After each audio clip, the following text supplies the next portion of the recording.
Asking for clarification.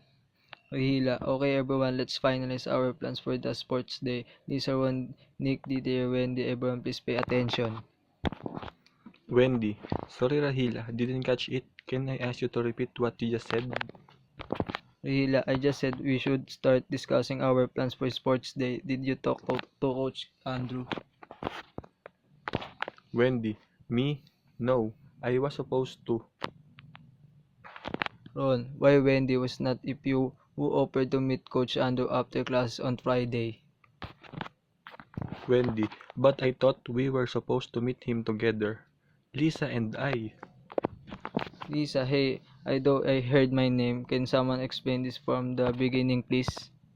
Rahila, really Lisa, why are you always so big when they say she and you are were supposed to have meet Coach Ando together on Friday? Lisa, oops, I forgot. Could you remind me what we were planning to discuss? Nick, you don't remember I was with you when they called Thursday night and I though she said you two needed to discuss sports day preparations. Lisa, I'm confused now. Weren't we supposed to meet Coach after we'd made our plans?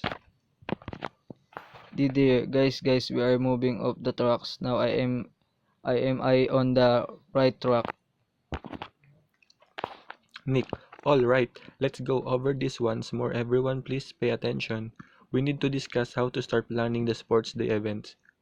Wendy and Lisa are going to discuss it with Coach Andrews. I hope this clarifies it for everyone now. Didier, I was thinking like how about drawing up a plan ourselves and getting it past coach. We don't have much time, you know. Hila, that's not a bad idea. Didier, could you explain what you have in mind? Wendy, Didier, remember? Nick, I have an idea.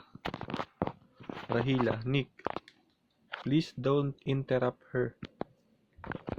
Wendy, could you repeat what you wanted to say?